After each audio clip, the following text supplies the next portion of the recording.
Good morning, St. Paul. This is your Un-Bougie foodie, Wesley Wright. Thank you so much for joining me. As always, it is the 10 o'clock hour. Our weather outside is looking promising. Always promising, in this case, to go out and enjoy. Hopefully, getting into spring. But once again, I want to thank you so much for joining me here on the Un-Bougie Foodie. Very interesting subjects that we're going to be talking about, such as Middle Eastern restaurants, places that you could actually visit within the Twin Cities. I have a recipe that I'd like to mention. I think you probably saw it on my Facebook page. If you've not already visited my Facebook page, please make sure you do so. Again, it is the Un-Bougie Foodie.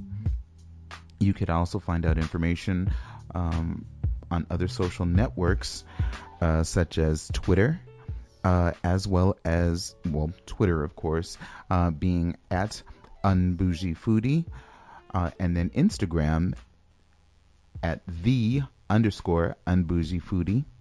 You can find pictures and places that I've gone to, and if you're interested, maybe one day you might have an opportunity to come and have lunch with me. But I want to start things off this morning talking. I was online and just researching, and I had come across these two. They're brothers, Terry L. Ramey and Justin Ramey. They are both chefs, and they're hardworking chefs right now, and they're really entrepreneurs at that too. And I bring that up because not only are they have a secular job that they do, long hours, but then on the side, they have their creation that's called Black Streak Kitchen. And that's not Black Street as, what we ride down and everything, but streak. Like you take a pen or pencil and you draw a streak across a piece of paper. Anyway, Black Streak Kitchen. So STREAK Kitchen. They are co-founders. And what it is, they are, again, as I mentioned, they're brothers. They have a love for food and they have a love for comics, as well as animation, and just the creativity as on a whole. I came across their website, if you would. Gosh, I can't remember what I was looking at, but somehow or another it caught my attention because they are creating comic books. And I know that might seem, okay, well, comic books and chefs, well, they are lending their culinary talents to be creative, and that's how they came up with Black Streak Kitchen. So they use their culinary artistry, as well as their love for animation, and again for creativity to make this comic book. And it comes out on a monthly basis. But a little bit more about them, on their website. They were asked, well, why did they actually create Black Street Kitchen? They wanted to educate children, as well as teens and just families in general. And it could even apply to, young adults or older adults too, that they seem to have this hesitation towards cooking or being in the kitchen. But again, what Black Street Kitchen is attempting to do is show the importance of eating healthy, and finding delicious foods or recipes that can be done in the comfort of your home. They tell you all the ingredients to obtain, as well as measurements and whatnot. But again, they're mentioned that they're bringing awareness to the importance of combining the right ingredients to create delicious meals that would better your health as well as your quality of life. You could find them at www.blackstreakkitchen.com. Again, all one word. They have monthly issues for their comics that come out, and they're delivered right to your inbox. So these are digital comics. So it's not one that's actually going to be coming to your home. So these comics are done on a subscription basis. But again, just to give you an idea, looking on their menu, if you would, for what the recipes are for this month's comics: gourmet turkey burger with coconut sugar, sweet potato fries, honey ginger shrimp stir fry and quinoa, sunshine stew, and that's vegetarian, and then roasted cauliflower stir fry, also vegetarian. So the keep in mind that wherein they are providing these recipes, um, they're being they're really trying to cover the health conscious portion all around.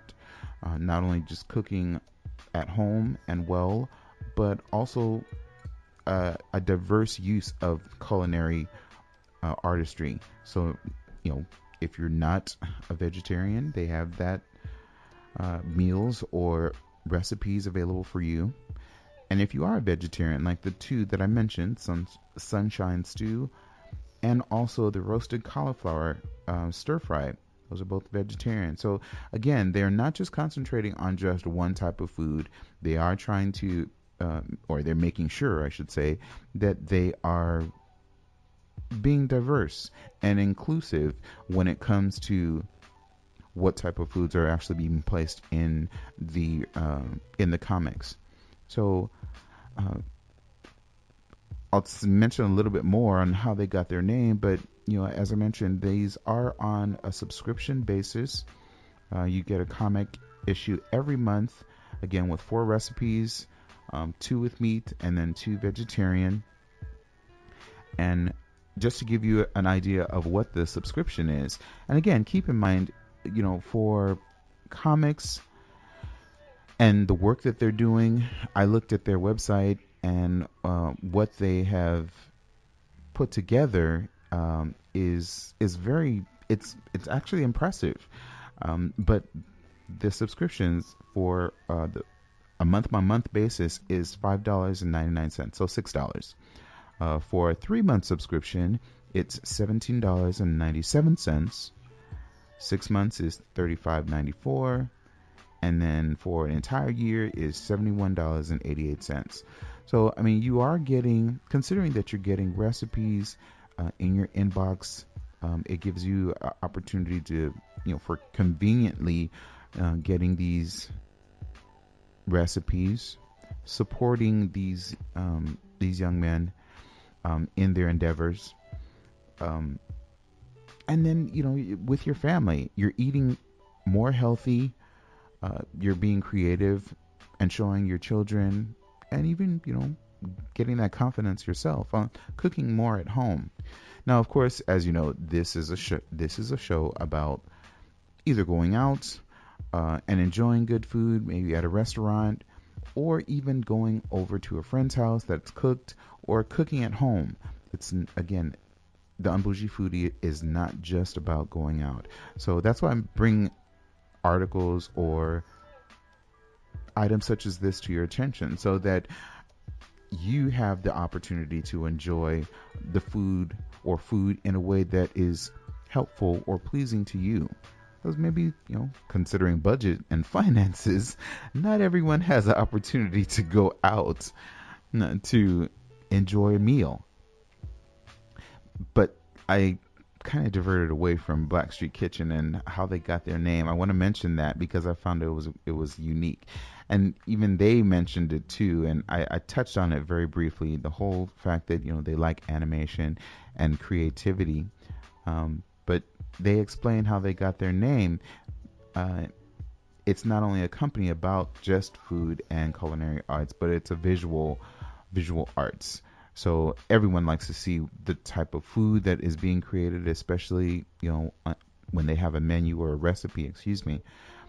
But here they're putting all of that together. So with any artwork, and I've really learned that because my sister is an artist, And she's a painter, and I know so many other artists as well. They could tell you how important that first stroke of a pen or a brush, whatever article that they are or instrument they are using to start a art piece. And that's what they're mentioning here, is that with any artwork starts with a black streak. And that black streak then eventually becomes a complete work of art. And so likewise, black streak, I have to keep saying it that way, streak kitchen, they've combined the concept of visual arts and culinary arts, so that you could take that signature character that they have and comedic artwork into the kitchen with you. And it's also making it fun, makes it engaging. And again, that's for both for teens, families, kids. So make sure you visit their website. Again, that's blackstreakkitchen.com, and learn something, about different menus or recipes that you could have fun with your children with. Trust me, you won't be disappointed. I hope everyone is getting ready for Valentine's Day. Here we are, the 11th? You have 3 more days. Are you getting that piece of chocolate? Maybe some roses? I am a little biased towards Godiva because I used to work for them, but I'm quite sure that there are other chocolatiers out there as well. But this particular month, I know that Godiva chocolate sells a large amount of chocolates and chocolate pieces, and you could customize them. They have beautiful boxes, for that special loved one. A lot of times it's the guys that's actually buying this box for their female friend. So they're just so beautiful. And again, I'm not really promoting Godiva at the moment because, as I mentioned, there are many other chocolatiers that are within the city. I know that, this just came to me, so it wasn't like I was prepared with talking about chocolate, but for some reason or another, someone was walking outside and they had some candy. I was like, man, there are, as I mentioned, there are a number of chocolatiers that are within the city, even within St. Paul specifically. I think there's a place called Dr. Chocolate, if I'm not mistaken, in St. Paul. Probably is. I'll have to look it up. In the meantime, if you are preparing for that special day that you'll be spending with that special loved one, make sure that you do it right. It doesn't have to be always about chocolate. A good meal prepared at home, giving them an opportunity to enjoy good food with you. Hopefully you're the one cooking or vice versa, whichever. Spend it with that loved one, and just make sure that you do it right. And it's easy to get lost there. Let's move on. So recipe time. It's a simple recipe, very, very brief. And I think when I saw it, it was the first thing I thought of was going to a dinner party. So the name of the recipe, you'll see it on my Facebook page at the Un-Bougie Foodie. It is bacon cheeseburger meatballs. I know that sounds kind of odd, but considering that they are bite size or just maybe 1 or 2 bites, they're really appetizers. they really are perfect, and really they are meatballs that are stacked with all ingredients for that can be called basically a bacon cheeseburger. And this information, I'm giving credit to the individual that or website, if you would, that I was doing research on, unaffairfromtheheart.com. And again, they have it as an appetizer recipe. Very, very simple. I think maybe the hardest thing to do, if you are a person that likes to do your own meatballs, you certainly can. I don't have a recipe for the meatballs right now, but they have made a suggestion on already pre-made meatballs, and you just simply follow the packaging instructions. So I'll run down the ingredients to give you an idea of, one, how simple it is, but then two, it's not a lot of ingredients or anything too difficult that you have to worry about. And again, it's an amazing appetizer. One or two bites and your guests will really enjoy it. And the great thing about it too is that you don't have to have it just as a bacon cheeseburger. You could add so many other different items, mushroom, Swiss, whichever. But again, let me go down the ingredients. First off, and this is just a brand, so again, you could create your own. For unaffairoftheheart.com, they suggest using farm rich original meatballs. I don't think I've ever had that brand, and if we have that brand, maybe I'm not aware of it. Does anybody know if Cub has it? I'm kidding. The next item or ingredient is American cheese, and that's cut in small pieces. Next is pre-cut bacon slices cut in small pieces. Pre-cooked bacon slices cut in small pieces. Now that means that you're going to have to do some work, of course, on all of this. So just be prepared. Iceberg lettuce, or you could use romaine. I like romaine. Iceberg just seems so, I don't know, so regular. Romaine is, I think, a much better and pleasing aesthetic. You could possibly use some other type of lettuce, like Boston lettuce, or maybe a red leaf lettuce. Add some color, add some drama to your appetizer. But in any case, in whatever lettuce that you're using, you're going to cut it into small pieces. The last ingredient is grape tomatoes, and those are going to be cut in half. And you might say, oh gosh, that's a lot of work for those small tomatoes. There's a YouTube video out there. Just search by YouTube and say how to cut a bunch of grape tomatoes.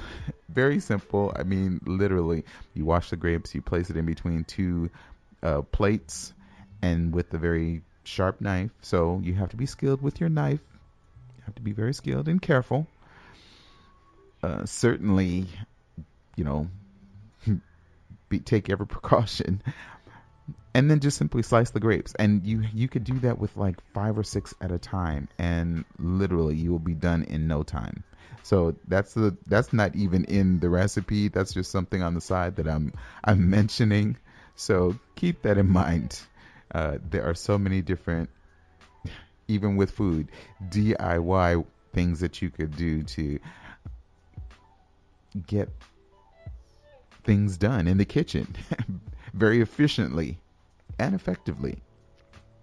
So anyway, with the bacon cheeseburger balls, you have all the ingredients. Told you what those were. The instructions, though, again, there are 6 steps, maybe 1 or 2 in the middle, but pretty much 6. So you're going to bake up as many as the meatballs, and again, they're referring to the farm rich original meatballs. And again, just follow whatever packaging, whatever the package instructions, direct you how to do that. Or again, if you're making your own meatballs, which it's probably it's not difficult, and you could probably even freeze those, and if you're making a large amount, and then use them again at another time, use them for other purposes like spaghetti or some other pasta dish, nice cream sauce and mushrooms. I'm just giving you ideas as it comes to me. But anyway, after doing the meatballs, or while the meatballs are cooking, you want to cut the small pieces of American cheese to melt on top when the meatballs are baked. Then you want to stack your desired toppings on toothpicks. For instance, the piece of bacon, a small piece of the iceberg lettuce or whatever lettuce that you're planning to use, and then the half grape tomato. When the meatballs have completed, their baking time is completed, then you want to take each meatball and put a slice of cheese on that meatball, and then place it back in the oven for just a few more minutes, just so that the cheese melts. Now, again, I get sidetracked because I'm thinking already of what I'd like to have, and I mentioned it earlier when I started talking about the recipe, but I could see possibly, if you're going to do a mushroom and Swiss, I like mushrooms. I could see mushrooms on there. So after you bake your meatballs, you want to take that piece of Swiss cheese, and actually I would put the meatball, mushroom, and then the Swiss cheese, and then have that Swiss cheese melt over the mushroom and over the meatball. So good. I can just see it now. It's just mouth-watering talking about it. After the meatballs are done, after you've let the cheese melt on the meatball, you want to actually take that meatball and poke the already stacked skewers, into the meatball. So again, keep in mind that here you already have your toppings, which is the grape tomato, the lettuce, and the bacon. And you have separately the meatball, the cheese, and I want to say mushroom, but whatever other item that you have baked over the meatball, and then just skewer it and put it on a plate and serve.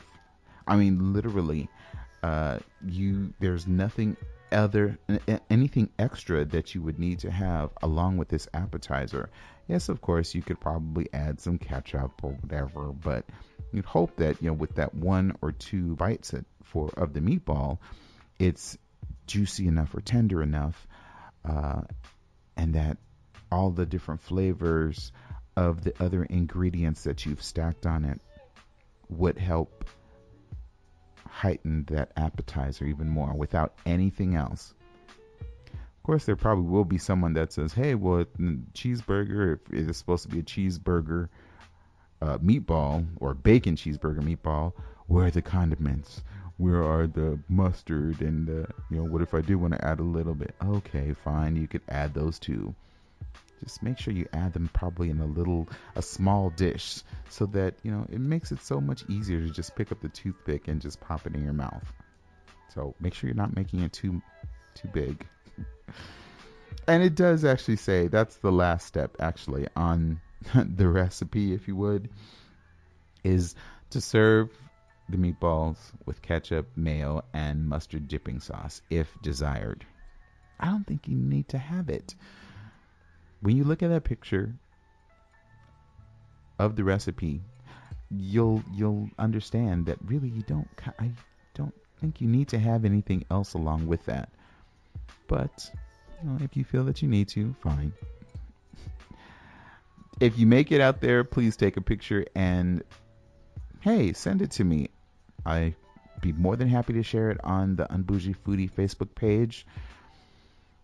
And if you have any recipes that you would like to share, please feel free to contact me, the Un-Bougie Foodie, You could send me an email at theunbougiefoodie@gmail.com, or again, leave a message on my Facebook page, comment, like, subscribe at the Un-Bougie Foodie. You know, if I make anything, or if I'm going somewhere and I'm open to sharing, I'm always open to sharing that food. You'll find that on Instagram, which is the_Un-Bougie Foodie. And then Twitter is at Un-Bougie Foodie. So make sure that you, again, this show is for you. For you. It really is. Giving you an idea of what is in the community. What certain places can you visit? And someone has already, if you would, provided some type of review or told you what their experience is. And you could maybe equate that and say, hey, I'd like to have that same experience. Or maybe that dish, the way that it was described on the Un-Bougie Foodie, sounded wonderful. It sounded amazing. And I want to have that same exact dish. Or something different. So don't, again, this show is for you. I'm here providing a public service. Going out and making sure that restaurants in the neighborhood, you're introduced to them from my experience. So if you have any questions, like I've already mentioned, but if you have any questions like, hey, where's there a good sushi restaurant? Or have you gone to this place? What do you recommend? Please feel free to contact me, and I'll be more than happy to give you a recommendation, especially if it's a place that I've gone to already. You know what? I was last week while I had friends here, two other guests, and we were talking about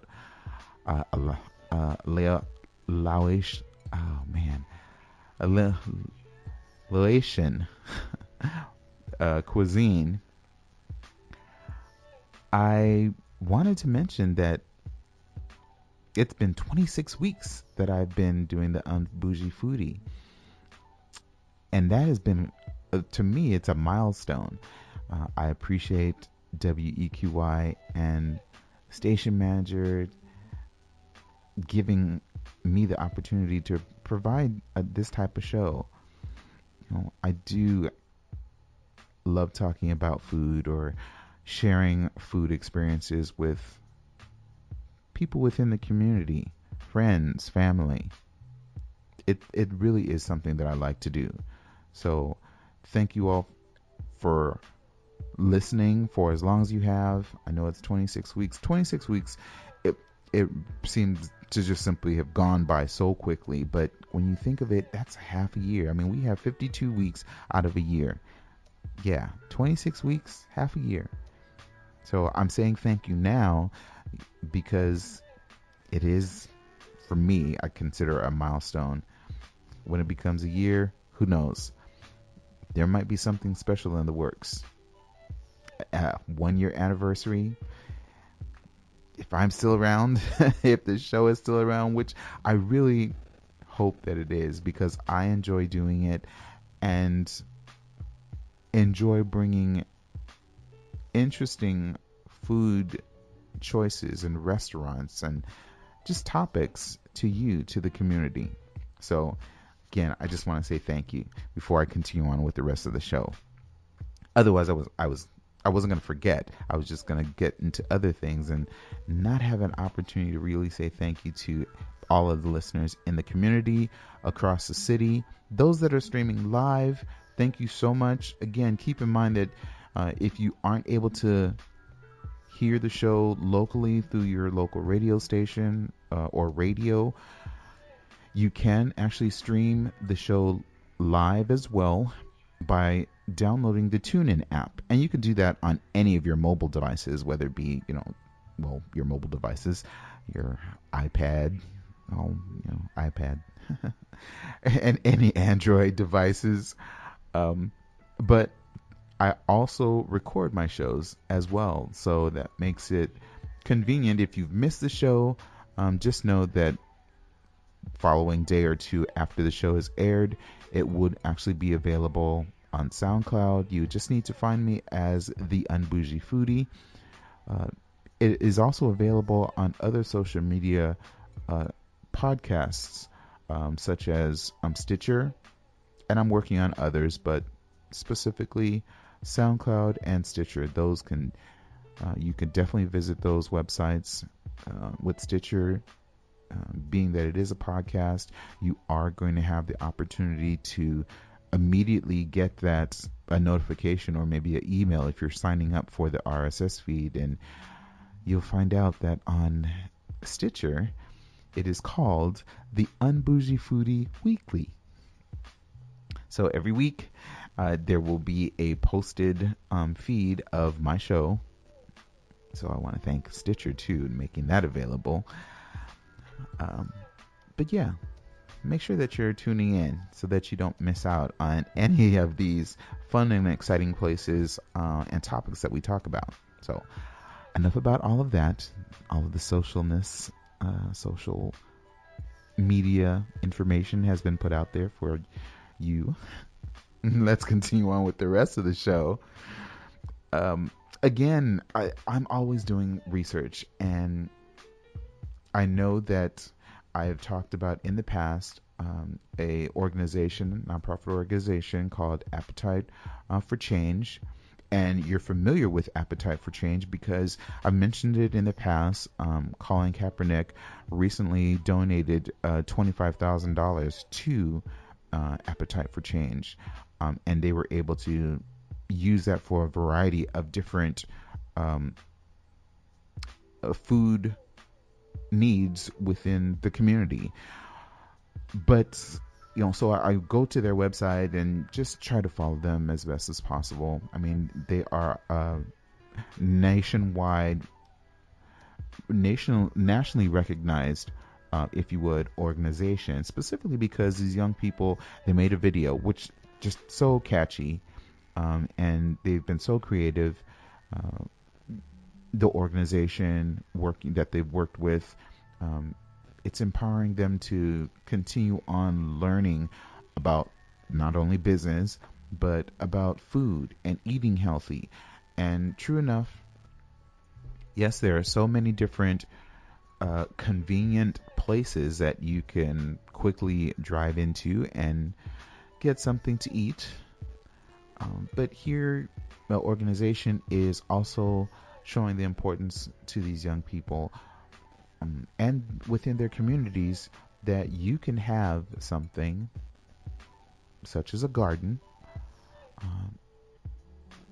and take some pride in knowing that I'm growing something and I am eating healthy. And I segue into, I was on their website and they had a specific article on there that was entitled Tips on Growing a Sustenance Garden. And you're thinking, okay, well, a sustenance garden. Well, if there are any type of natural disasters or things that might actually happen during a natural disaster, heaven forbid. But let's just say that grocery stores weren't available or didn't have the opportunity to go to a grocery store to get the things that you need. Why not try to actually grow your own food and take care of your own family, and maybe even other families within the neighborhood? Who knows? You might even come together and say, hey, this is, within 3 or 4 families on a block, this is our little community garden. Maybe one family might have, they really like to do peppers. Another likes to do leafy greens or vegetables, other vegetables. Another one likes to do carrots and other root vegetables. Mind you, yep, you may not have meat, but eating healthy doesn't always have to be about, or eating well, I should say, doesn't always have to be about having meat as well. You can have vegetables or items that grow in from the ground in the garden, and be able to sustain yourself. And that was the importance of this article: tips on growing a sustenance garden. You want to be able to take care of your own family. People knew many years and years ago, everyone knew how to grow food and to preserve it. Specifically, they made mention of a couple, Ivan and Rachel Minnis. They had taken it to a different level, with all the different types of food or vegetables that they are growing. The article just goes into detail about, even if you're a first time person that is learning about gardening, it's a rewarding experience. It is a learning experience, but it is also a rewarding experience. And you know that if you remember, the more you know, where the little star shoots across the sky and then it says the more you know. Yeah, anyway. But pretty much basically the same thing. The more, in this case, the more you do it, the more you do gardening, the better you become at it. Yes, there are going to be, maybe something that's not going to go as well as you thought it was, but they mention in the article again that that in establishing a sustenance garden, you have to start small. It's best to start small. In this way, it will help your knowledge base increase. You'll be able to produce enough food that fits just your needs, if you would, without any waste. And if again, because of you're doing it either season after season or time after time, your knowledge grows. You could definitely make new friends within the community, not just because they're wanting to come over and, hey, can I get some tomatoes from your garden? Yeah, but that might be considered a compliment too, because they're seeing these beautiful vegetables and peppers and herbs and so forth that are being grown in your garden, and they're like, wow, those are beautiful. Can I get maybe like 2 or 3?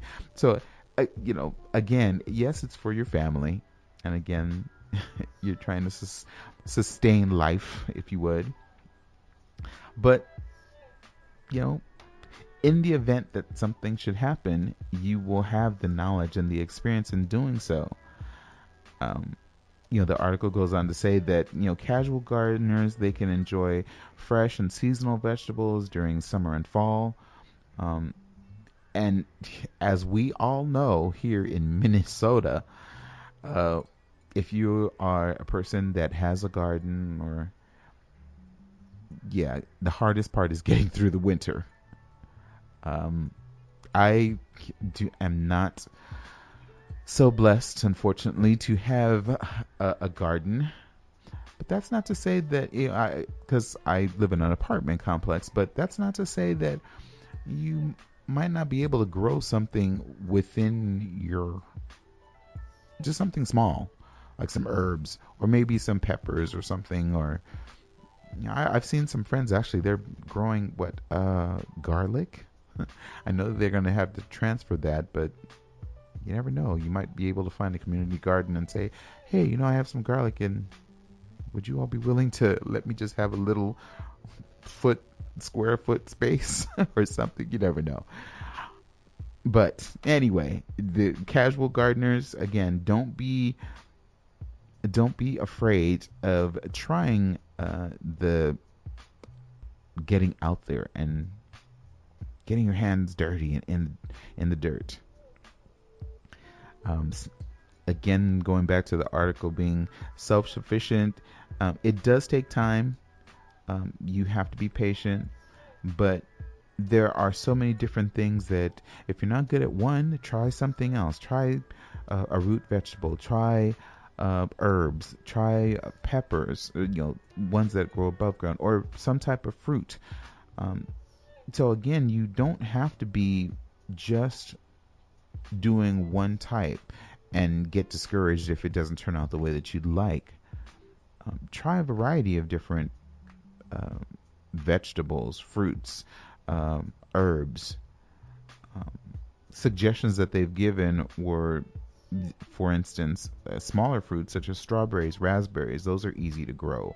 And then when you think about what you could do with those, when you do have a good size, and you want to say crop, or you produce quite a bit from that for those fruits, you could make jams, preserves, jellies, uh, any type of really delicious treats with any of those.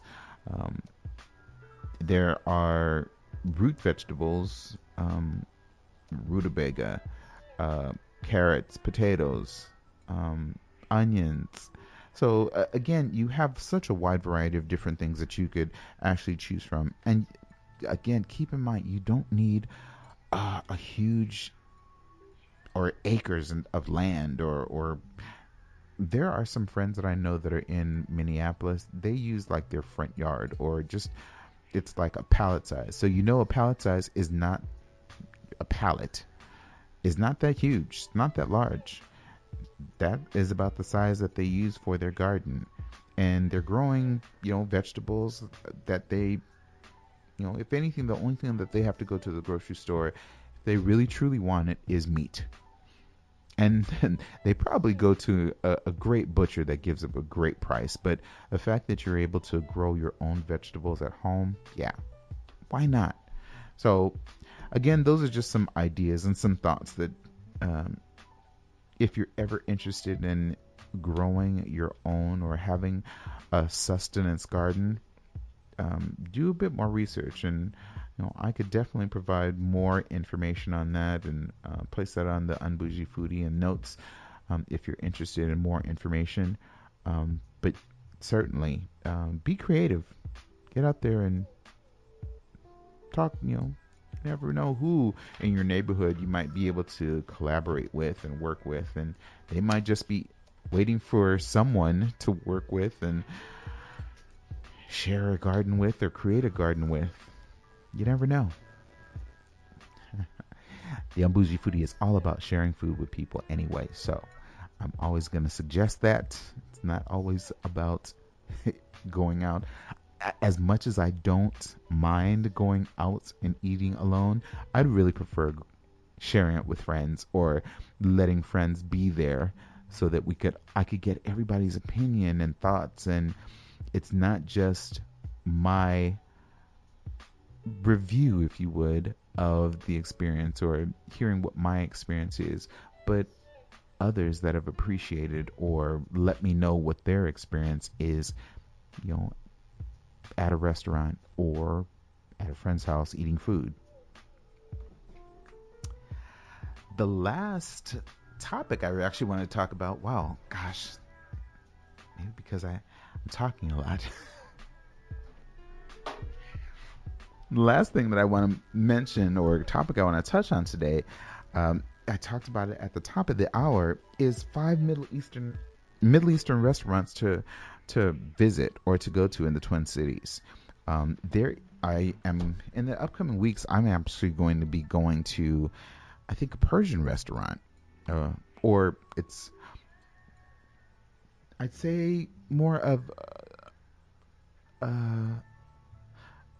oh, I don't know what I would really call it, a tour of Persian restaurants. There is a friend, an actor friend, that is very, he's from Israel, and we are just I'm trying to find different types of foods that I really haven't had, or at least have not had in a very, very long time. I've had Persian when I used to live in San Diego at one point, and gosh, that was 2007 or 8. Anyway, but again, you could see how long ago that was. So that was the last time. And for myself, my enjoying different various foods and cultures and so forth, that's one that I have missed. So when there was an opportunity for us to try to arrange that, I definitely jumped on it. So I am still learning, literally, because some foods are not always the same as what we've probably thought.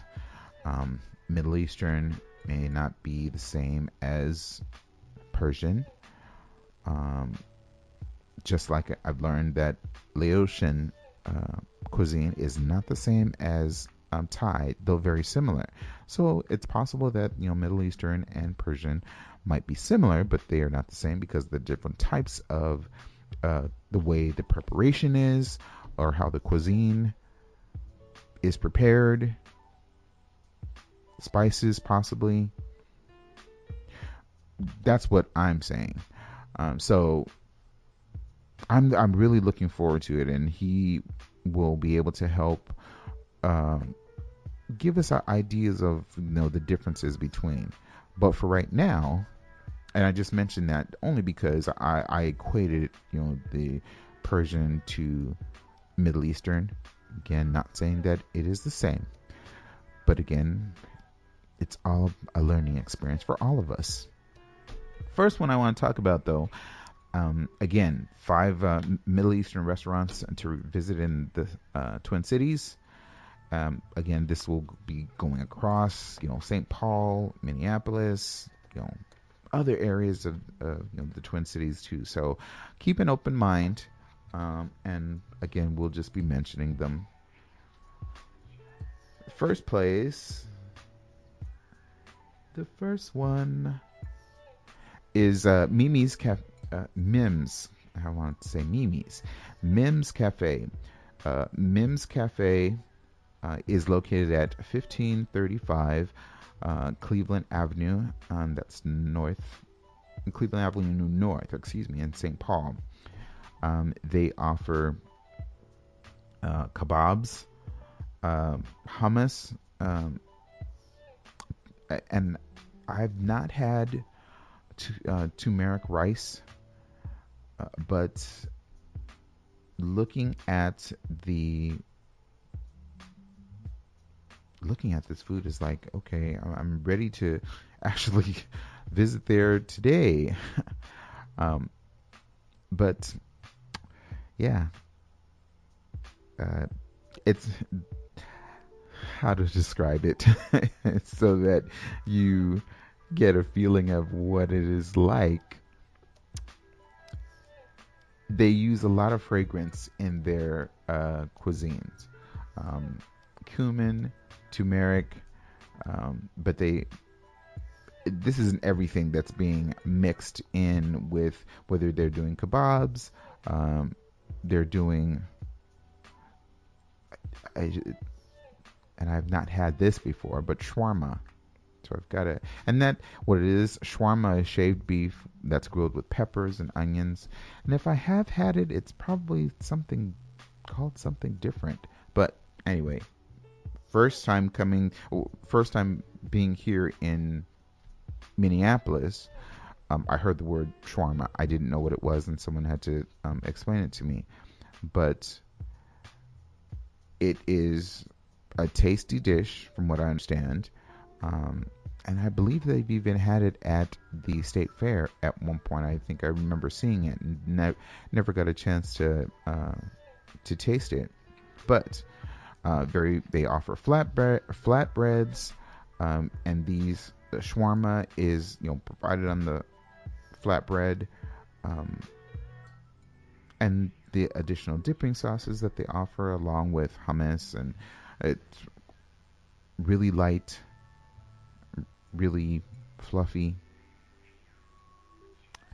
And that's going to be interesting because I've never had really light hummus. It's always a bit more firm. But anyway, definitely make sure that you keep Mims in that's on the top of your list, if you would. Again, they are located at 1535 Cleveland Avenue North, and that's in St. Paul. If you would like to actually go to their website, you can actually do so by mimscafe.blogspot.com, and make sure you check them out. Next is Wally's Falafel and Hummus. We talked about shawarma already, but they are offering shawarma with either chicken and lamb, and they have their food at one point is just being described as beasts that rotate in the window at Wally's. Meat is feathered down into a pita. So if you like pita and enjoy Greek style pita with lamb or even cuts of chicken, very thinly sliced chicken, it's a lot of times paired with flatbread, slivers of pickle, chili sauce, ribbons of mayo. Definitely visit Wally's Falafel and Hummus. They are located at 423 14th Avenue Southeast, Minneapolis. And you could visit them at Wally's Falafel and Hummus.com. The third is Sheesh. Sheesh, it's apparently been around for quite a long time. They've been near McAllister. Yeah, they've been near McAllister for a really long time, and within that neighborhood. And even though they don't have any, they don't have, I guess, a lot of Middle Eastern cultural presence in that area. They offer food that people are apparently talking about quite a bit.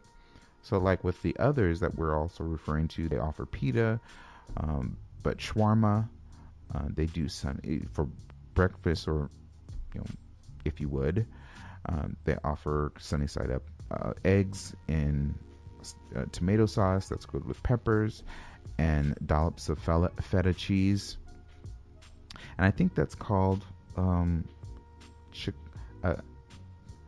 wow, chaksuka. I tell you, it's hard to say this on the radio. Chaksuka. And I'm probably pronouncing it incorrectly too. CHAKSUKA. So forgive me if I am saying it incorrectly. But they are offering that in a euro, or many other items in a euro, as well as I mentioned in the pita. Oh, wow. I can't even pronounce that one. Tzatziki, I believe. And that tzatziki, it's meat that's cubed and put on a Lebanese flatbread. Wow.